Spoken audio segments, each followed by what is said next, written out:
Hello, welcome to our channel.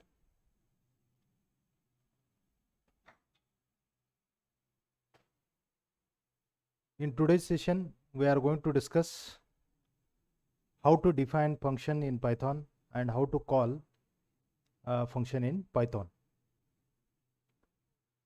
So before starting today's session, I request all of you to subscribe this channel.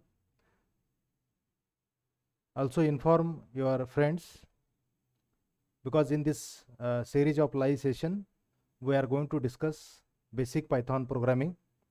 We are going to cover all the syllabus as per university syllabus. All the content we are going to discuss in live sessions. Also students queries we are going to discuss. So those who have not subscribed yet, subscribe this channel to get a notification.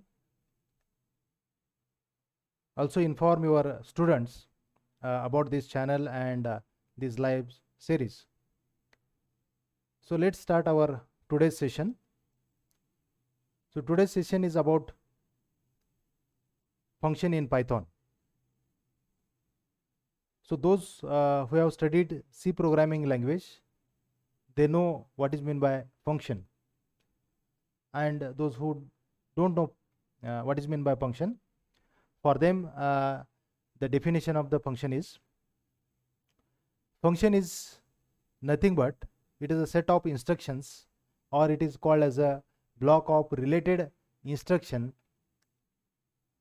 that are written to perform some task, to accomplish some task.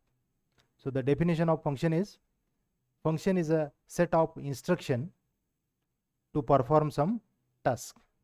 Okay. So in case of function definition, there are two things. In case of function definition, there are two things. So the first one is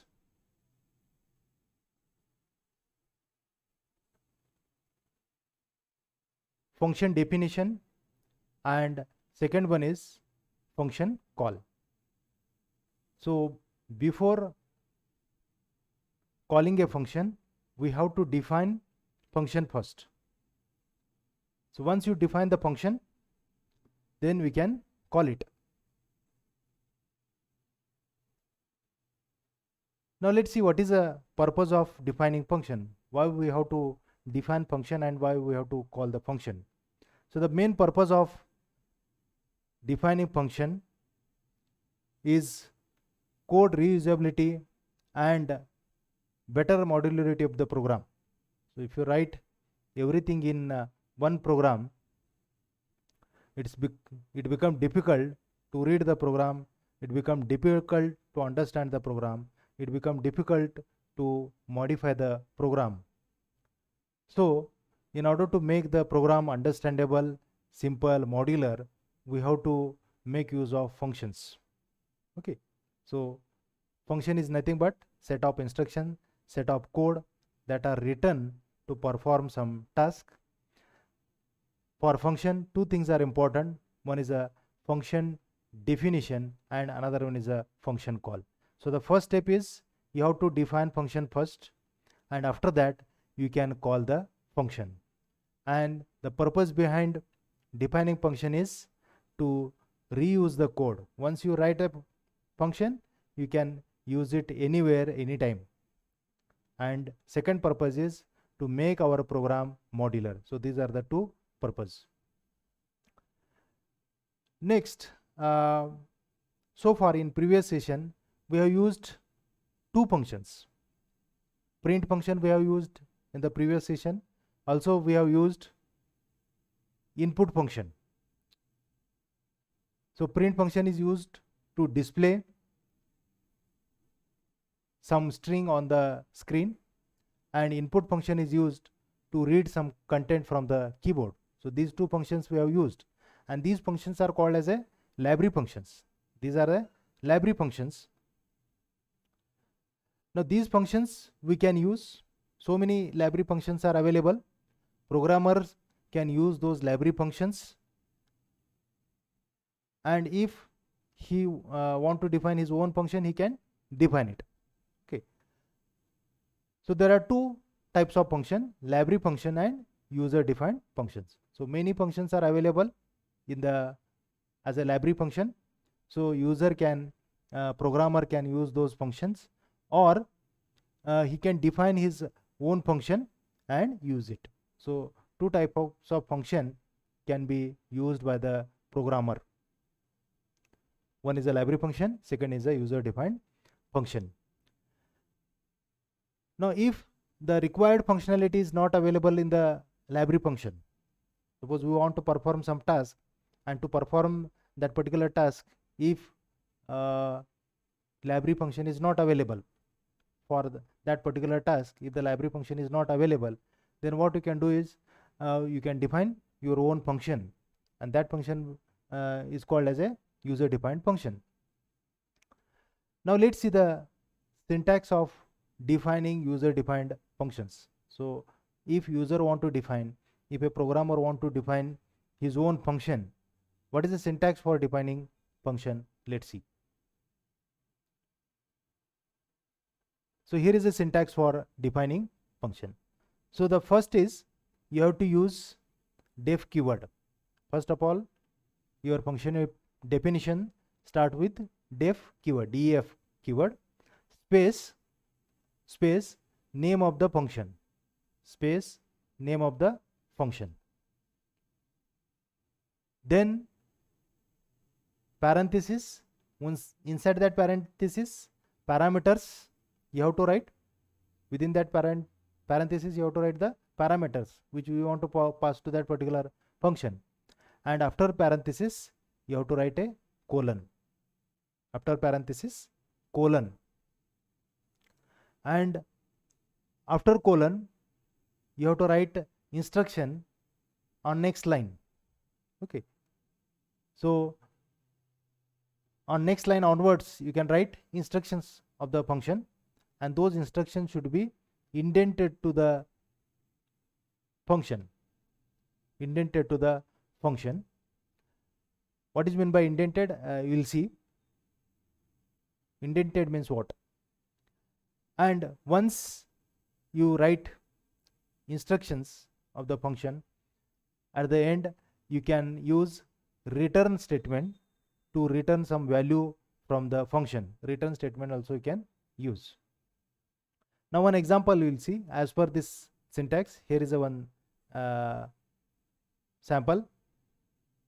This is def keyword, then space name of the function.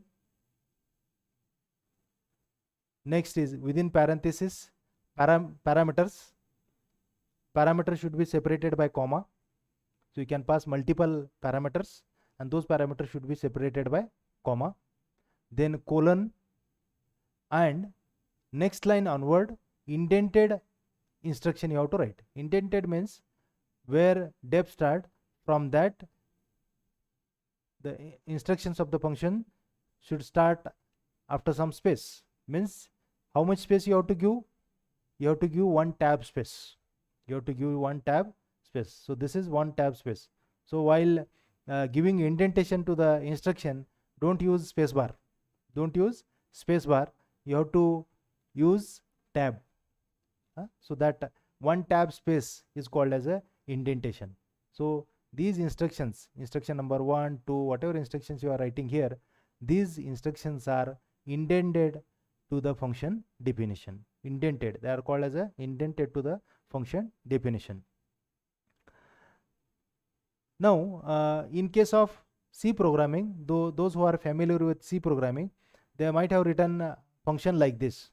This is a f1 is a function, and here are some parameters, and to define block or to define body of the function, they are used curly brackets, opening curly bracket and closing curly bracket. So within opening and closing curly bracket, whatever instructions you are writing, those instructions belong to that particular function.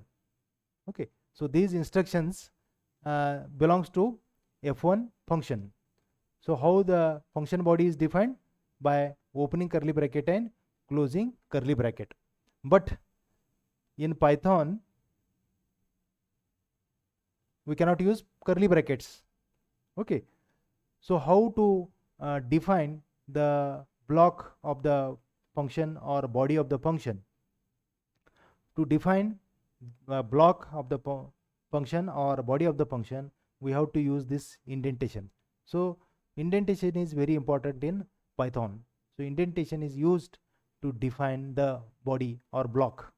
Okay, so as these instructions, so instruction number 1 and 2, they are having indentation. They are having indentation with the this function, def function name, and instruction 2 is also indented to that. So these two instruction 1 and 2, they come under this particular function. Okay, they are having a tab, they are having indentation, means they come under function, that particular function. So this is how a block is defined. This is how body of the function is defined. So like this, you can write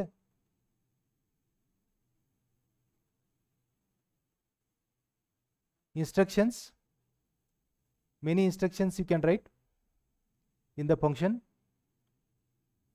Last instruction should be a return. So this is a return statement where return keyword is used, and here is a return keyword, and here is a expression. So you can use any expression, or you can use any variable here to return its value. So this particular thing indicate syntax of function definition in Python. Okay, so again here I will write def keyword space name of function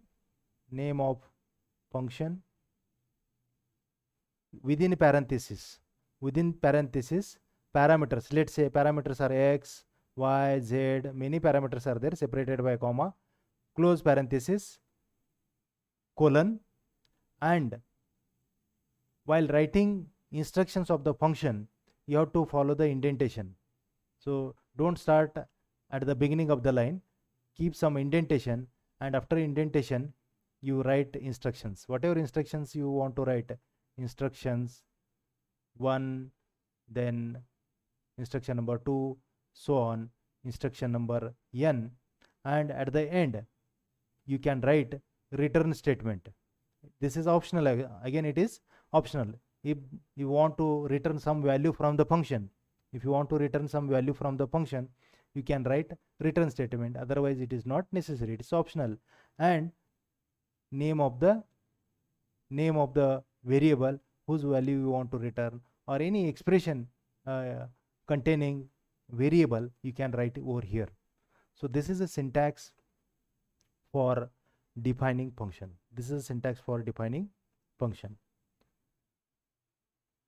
Now let's see one example.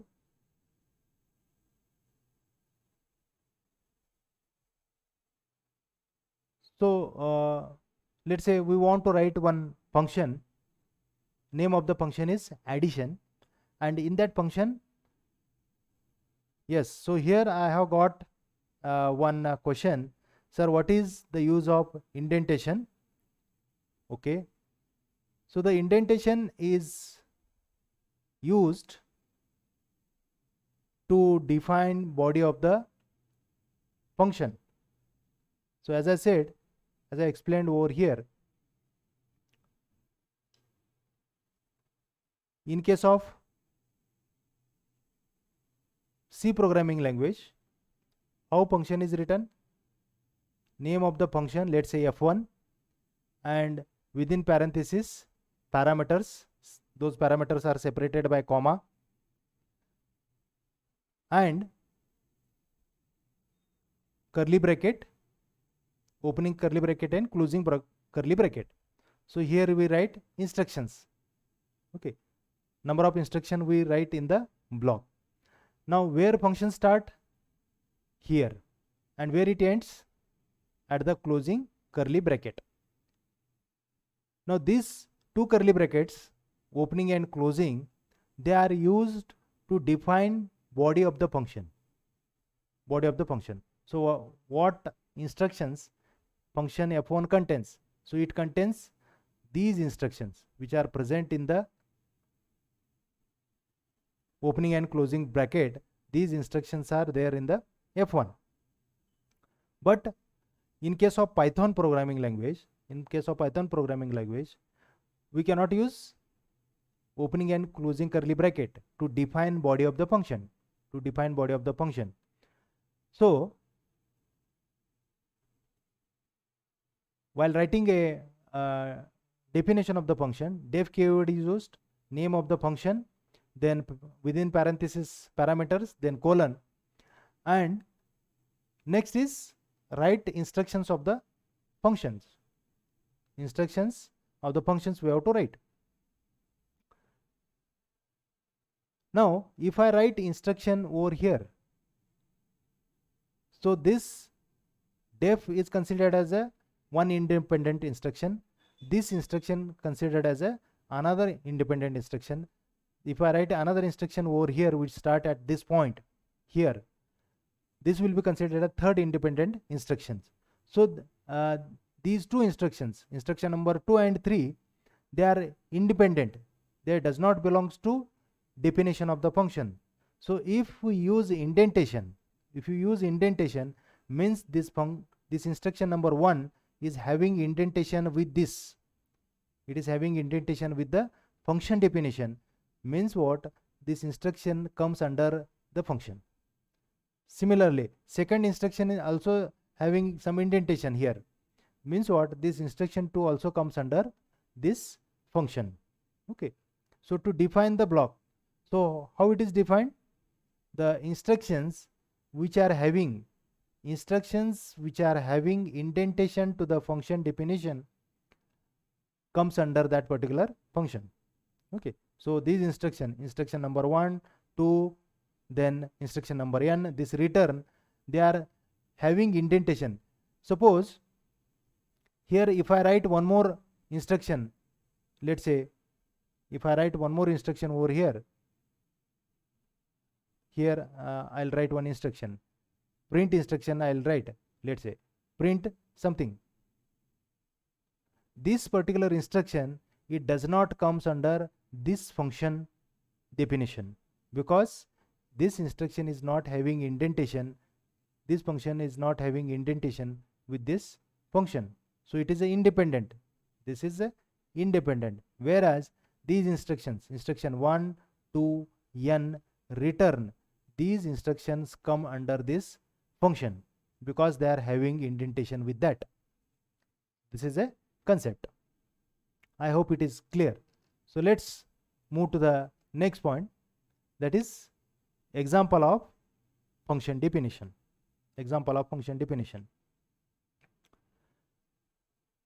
Now here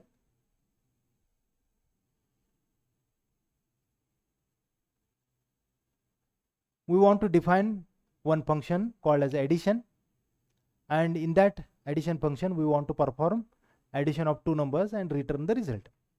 So here is a definition as per our syntax.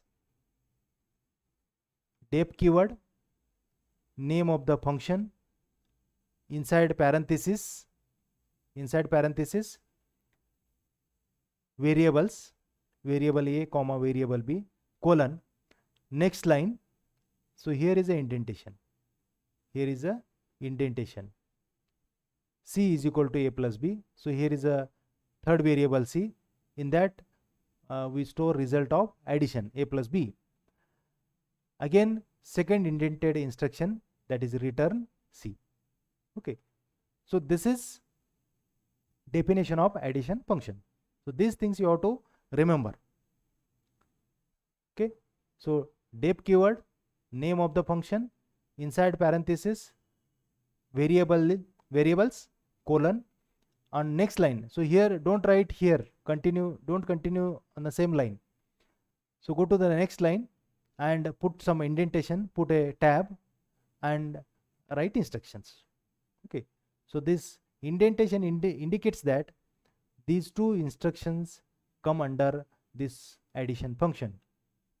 Okay, they are not independent, they are the instructions of addition function. So this is how you can define.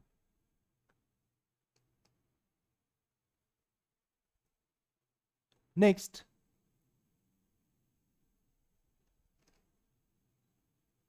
we'll move to the next point.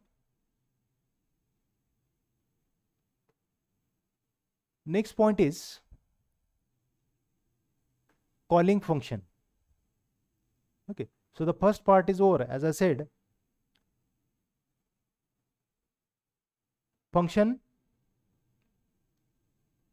has two parts: function definition and function call.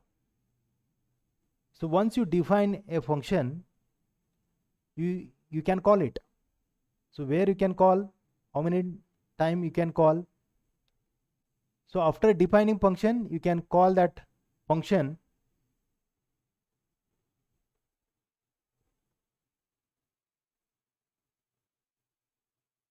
whenever, wherever, and as many times as you want. Okay, so multiple time you can call, and you can call it anywhere. You can use it within a same program, you can use it in a other program. Okay,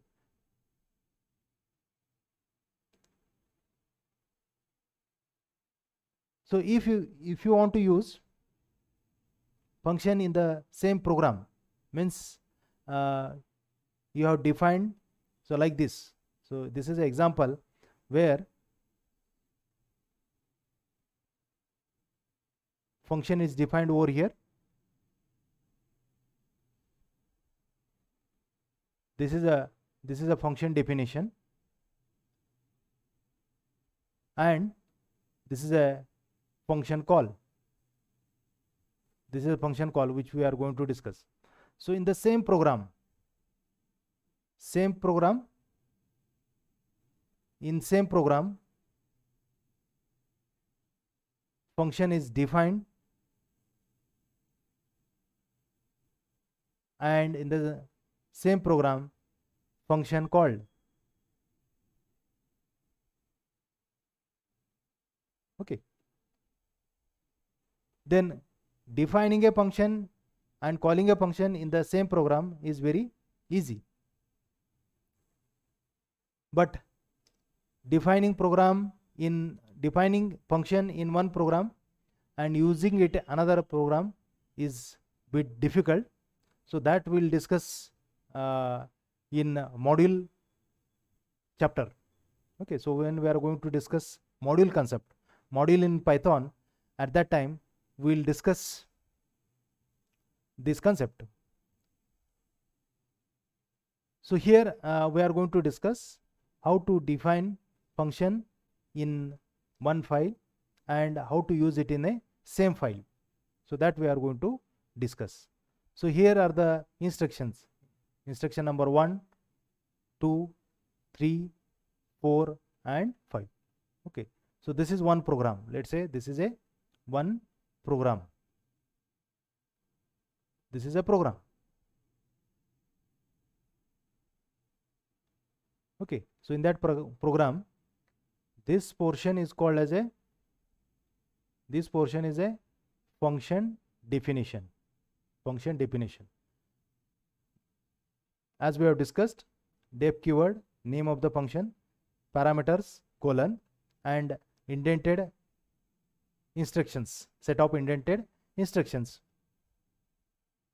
Okay, these are the set of indented instructions. So the first instruction is C is equal to A plus B, which perform addition of two numbers, which the addition function receive. It receive two parameters, A and B. So it perform addition of those two variables, and it save result in C. After that, it print content of variable C. Next, instruction number 4 and instruction number 5. In these two instructions, function is called, addition function is called, and while calling addition function, two numbers are passed, 2 and 3. Again addition function is called, and this time number 6 and 4 are passed. So this is called as a function call, called as a function call. Function call. So here addition function is called 2 times. Addition function is called 2 times, and this is called as a function definition. Function definition. I hope it is clear. Function definition and function call. Now let's see how to execute a program. So here is a program. So these lines, 3 lines means function definition. Function definition. So add function is defined over here, and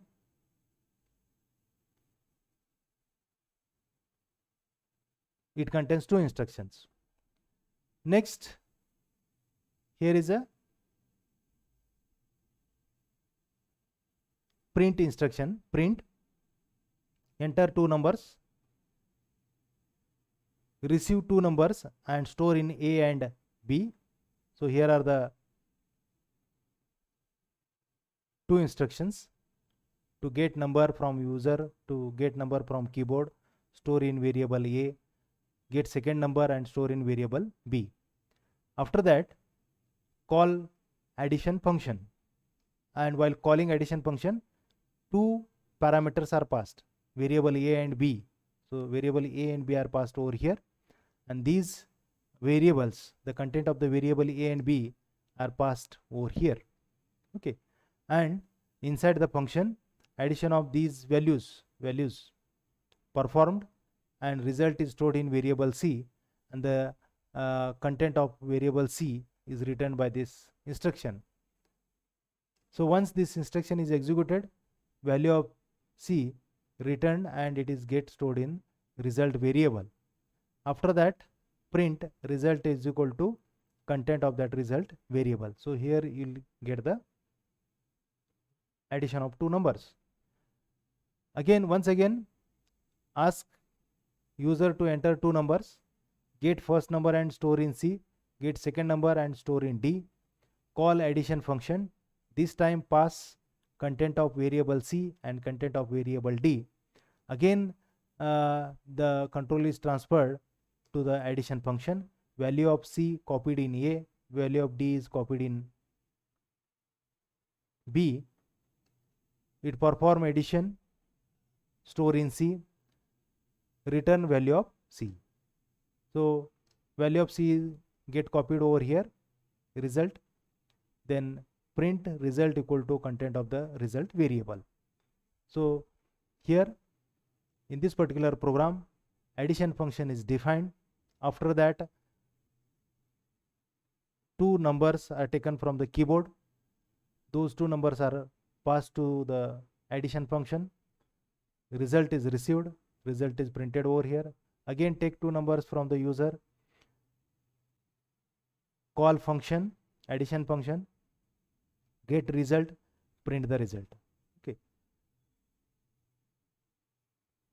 So to execute this program, as I explained earlier, we are using IDLE. To execute program in IDLE, we have to press F5. Okay. When you are executing program, you have to press F5. Different methods of executing Python program already we have discussed in the previous session. So there are 3 different ways we have discussed. One is through Python interactive shell. Second is through program. This is what we are discussing. This is executing Python instructions through program. Right now we are discussing this one. And the third method is executing Python instruction through Python tutor, and that execution is called as a visual execution of the instruction. Visual execution of the instruction already we have discussed in the first session. Those who have not attended, please go to that particular session and see the content. Now in order to execute this program, we have to press F5. The program execution started. Now it asks for the two numbers. Enter two numbers. So let's say first number is 2, second number is 3. So 2 plus 3, we have got the addition of those numbers. So result is equal to 5. Result of addition is 5. Now this time we'll enter, let's say 10 and 11. So result is 21. So execution of program completed. Right. Now if you want to execute it through Python tutor, and if you want to visualize how program execution takes place, so for that purpose we have program over here. See, this is a program. I'll zoom it. Okay, same program copied over here in the Python tutor interface. So this is a function definition, def addition with 2 instructions, and here we are calling that particular function. In order to execute this, you have to click on next button. As I mentioned, Python tutor shows 3 sections. One is a code section. So this is a code section where we copy the instruction, we write the instruction. Second section is over here. This is a output section where we can see the output of print instructions. And third section is this frames and object section where we will see variables of the program, and what is their content you can see over here. Okay, so it shows 3 sections. While executing Python program, to visualize execution of Python program, you have to observe these 3 sections. Okay, so which is current instruction, which is the next instruction, then what is the output, what is the current state of the variables, that you can observe, and for that you have to watch these 3 windows, 3 sections. So to start execution or to execute a current instruction, you have to press on the next button. So this is a next button. So here is a next button, you have to click on the next button, right? So instance of that particular addition function is created here. You can see here this object and frame section.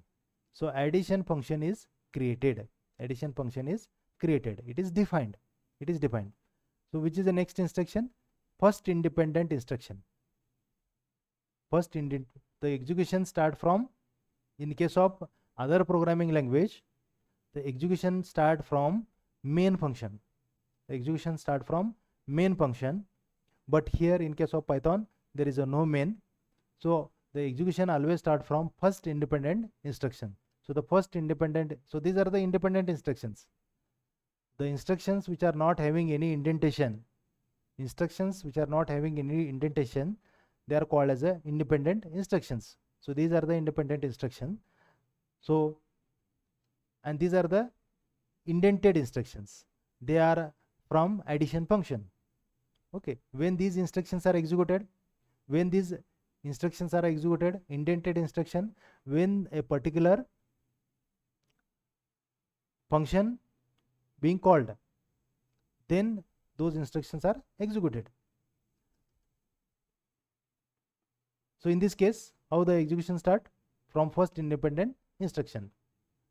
So print, here you can see the output, print enter number, then a is equal to input, int input. So here it asks for the number, let's say 3, submit. Okay, the moment you enter a number and press submit button, the value gets stored in variable a. So 3 is stored in variable a. It is shown over here. Next, ask for b is equal to input. Let's say second number is 4. Submit. 4 is stored in variable b. Next, result is equal to addition a comma b. So addition function is called over here. Next, now control is transferred over here. Control is transferred over here. This is a line. This is the arrow which indicates the current line. Now you can see what is received by addition function. What is received by addition function? So this is main, okay, global frame, and this is the content of addition function. So in addition, variable a and b is there. A is having 3, b is having 4. Next, execution of addition function started. C is equal to a plus b. Addition performed. Result is stored in C variable, that is 3 plus 4, 7. Return C. So here return value is 7. Return value is 7. Again, print result is equal to result. So when you click on next button, so it prints the result. Result is equal to value of that particular result variable, that is 7. See here you can. So this is the value received by that function call. Next, again enter numbers. C is equal to input. So this time we will enter 7. So C in C variable 7 is stored. D is equal to input. This time let's say enter 8. Value 8 is stored in D variable. Call addition function. Next button. Addition function is called. This time A has received 7 and B has received 8. Okay, because here we are passing value of C and D, which are 7 and 8 respectively. Click on the next button. Control is transferred to addition function. So here it performed the addition. Now value of C is the 7 plus 8, 15. Return C. Now this time it is returning 15. This time it is returning 15.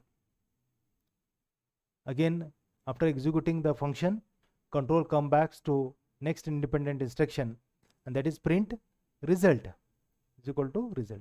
When you click on the next button, result is equal to 15. So this is how program is executed. Program is executed and you will get the output.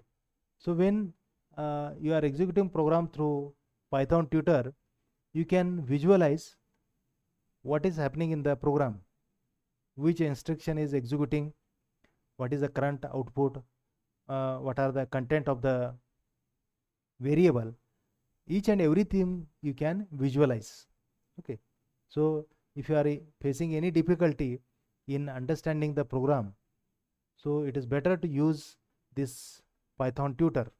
So if you execute your program through Python tutor, you can visualize each and everything. So it becomes easy for you to understand. Okay, so for this particular I have conducted one separate session. So you can attend that session. It is mentioned in the playlist. You can visit my channel and you find that particular video, which is visual execution of the program, Python programs. Now we'll move to the next point.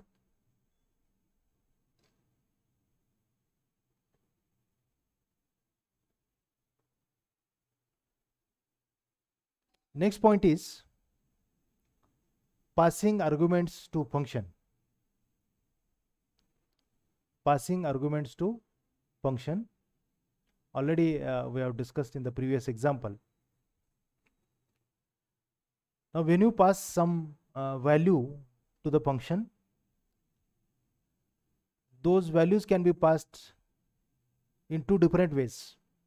So the first is pass by value and pass by reference. Pass by value and pass by reference. In case of pass by value means we are passing value of the variable, content of the variable. Any modification which is done with that value will not be reflected in the original value. That is called as a pass by value. Pass by value. And in case of pass by reference, we are passing reference of the variable, address of the variable. So in the function, if any changes made to the variable get reflected in the original value, So there are two types of parameter passing in case of Python function: pass by value and pass by reference. So Python support passing parameter by value, passing parameter by reference. Okay. So if these are the basic data types, in case of basic data types, when it use pass by value and when it use pass by reference. So first type is pass by value. So when it is pass by value, in case of basic data types, it use pass by value, and if it is using pass by reference, it use some user defined data types. It use pass by references. Next is, already we have discussed this program. So here this is a function. This is a definition of the function.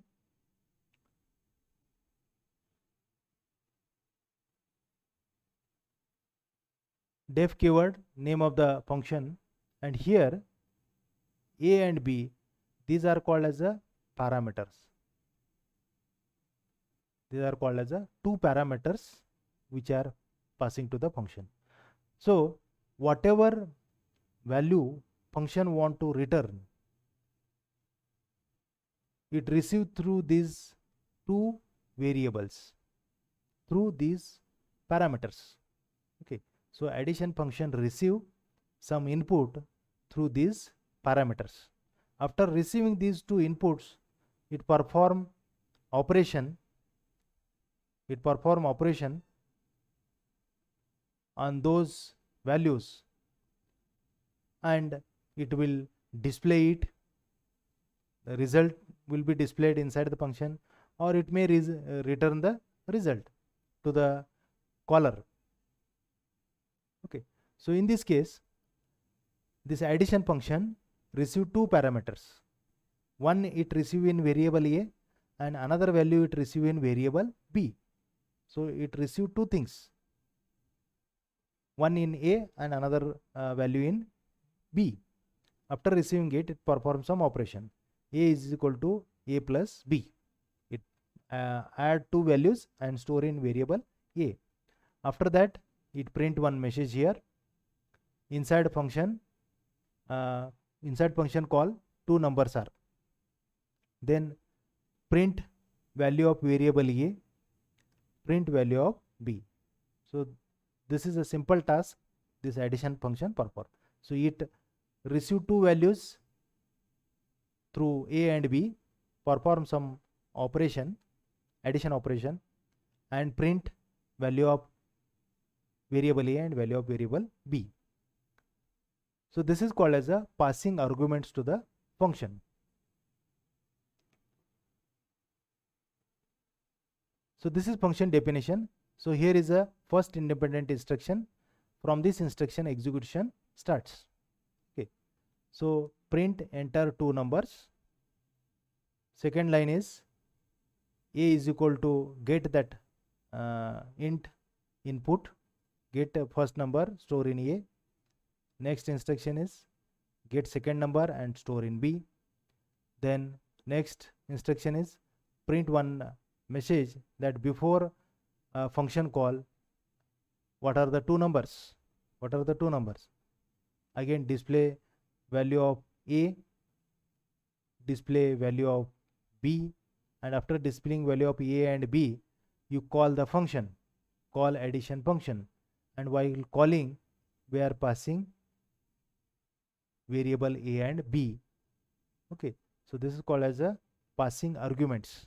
This is called as a passing arguments. Passing arguments. Passing arguments to the function. Okay, and one function is called after executing function, again the control come back. After that, execute this instruction. Okay, after function call, two numbers are. So after calling the function, what are the two values? What are the values of variable A and B? Value of A is this one and value of B is this. So two values we are printing. So in which sequence these instructions are executed? If you want to see the sequence, so in which sequence they are executed?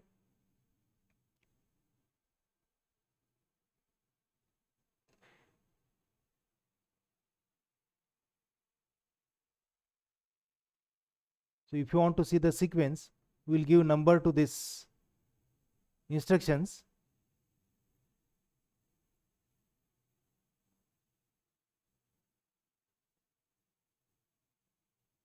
Let's say this is instruction number. We'll use a different color now.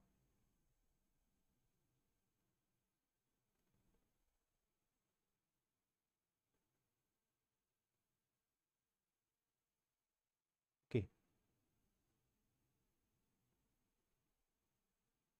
Let's say this is instruction number 1, 2, 3, 4, 5, 6, 7, 8.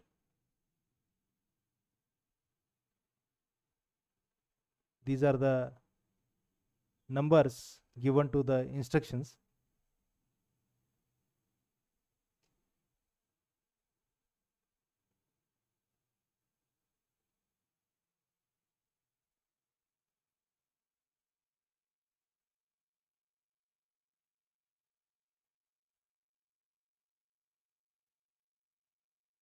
(14) and 15.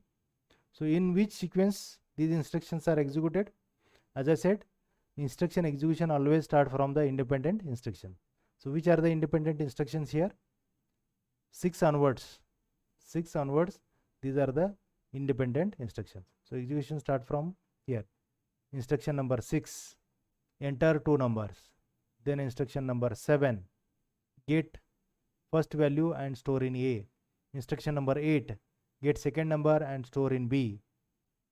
9, instruction number 9, print one message before calling function. Two numbers are. This is 9. After that, print value of A, value of B.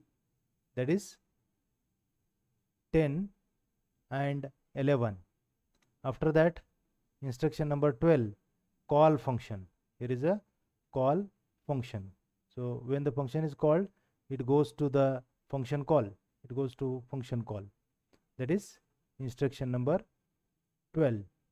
So after transferring control to the function call, it comes to here.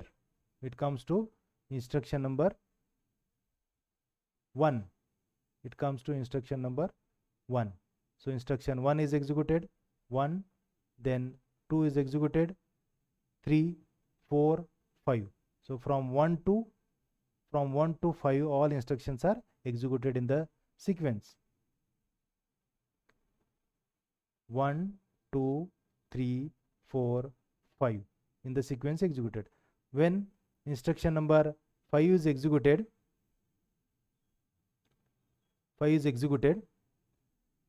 control come back. After executing instruction 5, control come back. So where it comes?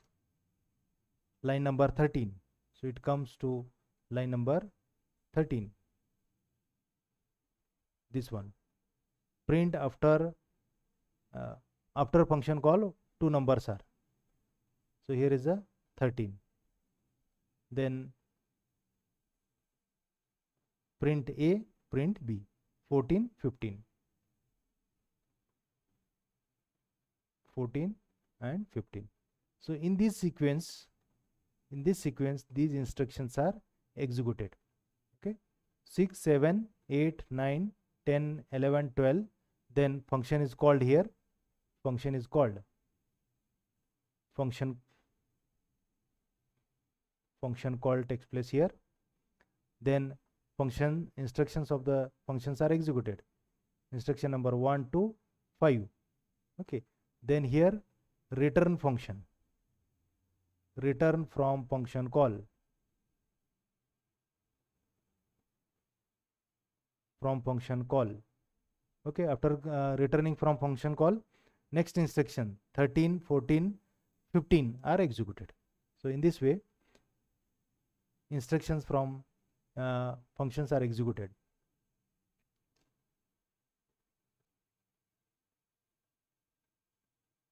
Next is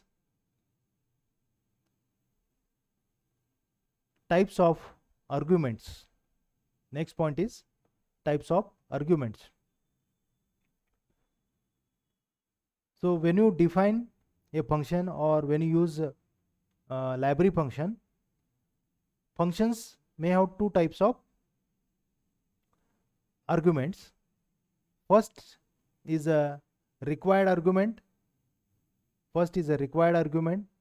And second is a keyword argument. So there may be two types of functions. One is a required and second one is a keyword. Required means compulsory argument. So while calling function, you have to pass that argument, otherwise it will give error. Okay, that is compulsory argument. But in case of keyword argument, these are optional argument. These are the optional argument. So here required arguments are compulsory arguments. Okay, and keyword arguments are optional arguments. Okay, and while calling those arguments, while passing those arguments, you have to call, or we have to pass those arguments with keywords. Okay, for example of keyword argument, for example, print function, so which is used to print some content on the screen.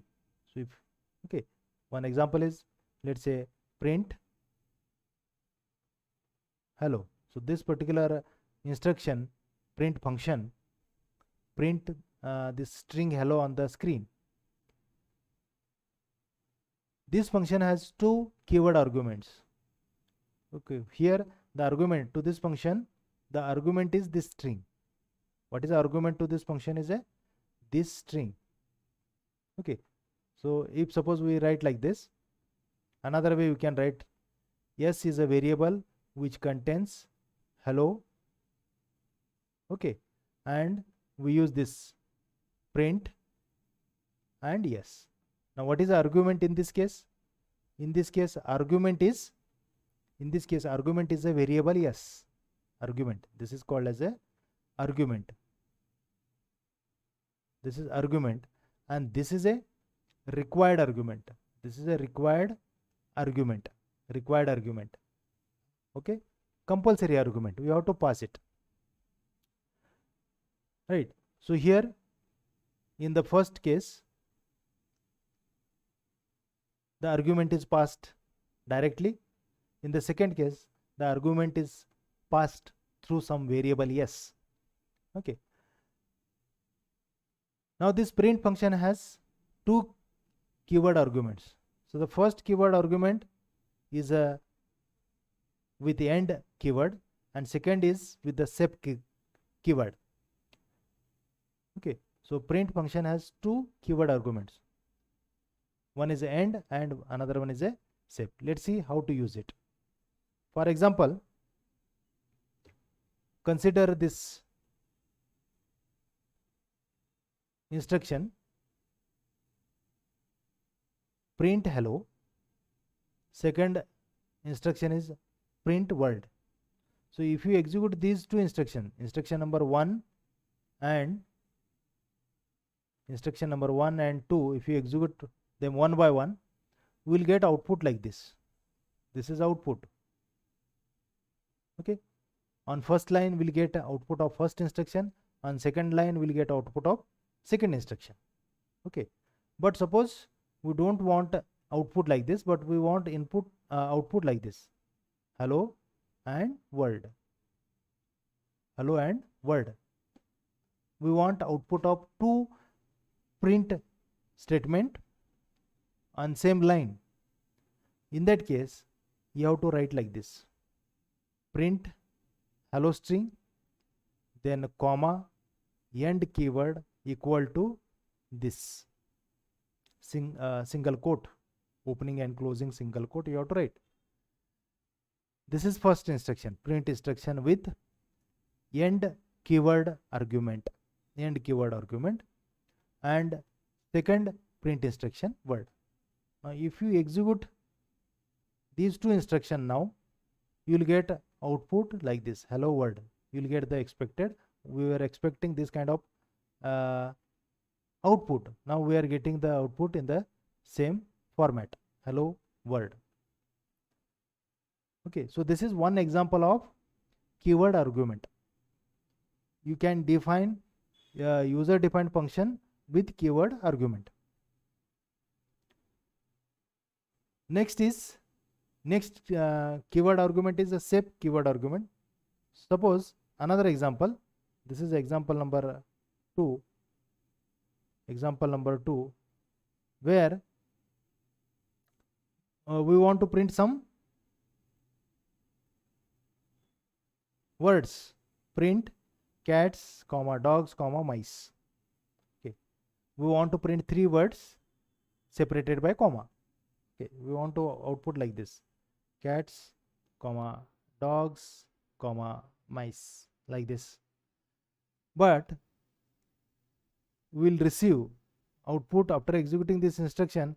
We will receive output like this: 3 words separated by space, not separated by comma. We are expecting 3 words separated by comma, but here we are receiving output separated by space, not by comma. So in this case we have to use the SEP keyword. So this is the additional keyword argument used over here. Okay, how it is written? Along with the 3 words cats, dogs, mice, here is a comma, SEP equal to single quote. In a single quote you have to write a comma. So this comma will be displayed between these 3 words will be used, and after executing this line, you will get output in this way. You will get the output dogs. So you are getting cats, dogs, mice. So in this way you will get the output. Okay, so these are the 2 keywords argument of print function. There are other functions which are having keyword arguments. Okay, you can define your own function with the keyword argument. You can define function with the compulsory argument.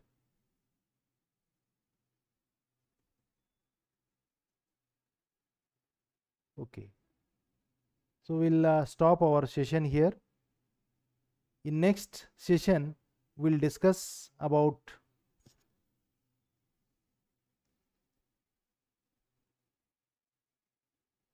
keyword argument. We'll see and then stop. See, this is a program.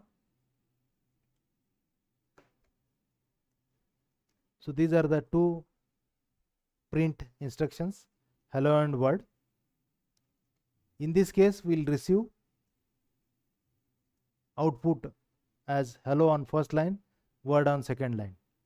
But if you use this end keyword argument, we will receive the output hello word on same line. Second keyword argument here, print cats, dogs, mice. will receive output separated by space, but if you use the sep keyword argument, you will receive the output uh, separated by comma.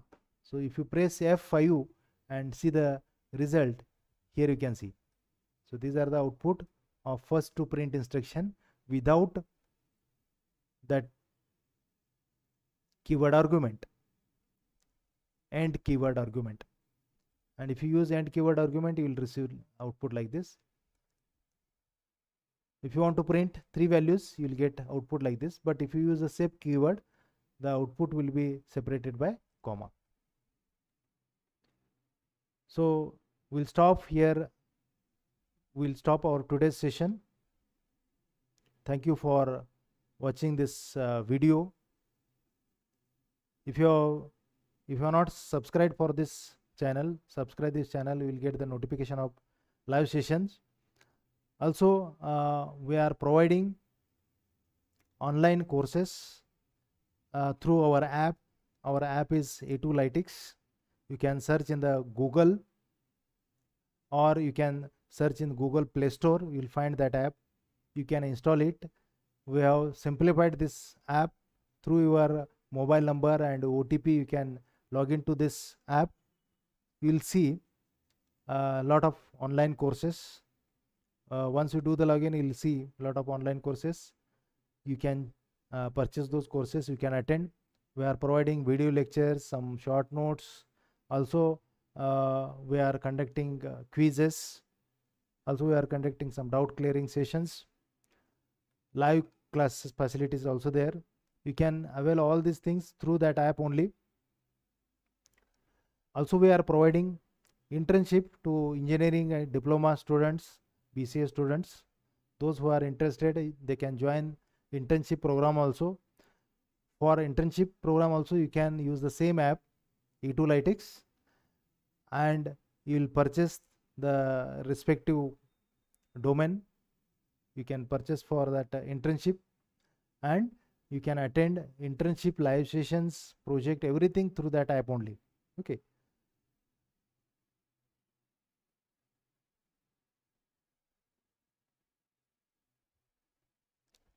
So for more information, you can visit our website e2lytics.com. If you want to see the details of courses and internship, download our E2 Lytics app from the Google Play Store, log in, and you will see the list of courses, list of internship opportunities, and you can select the required course, you can select the required internship, pay fees, and you can start accessing online courses, as well as you can start accessing internships. So any queries, you can write to us in a comment box, or you can write our email ID, e2lytics.gmail.com. So this is our email ID. Any query, you can write email to us. So thanks for watching this session. Thank you very much. Please subscribe this channel and also inform your friends and student friends so that they will get benefit of these sessions. So see you in the next session, which will be on scope of variable.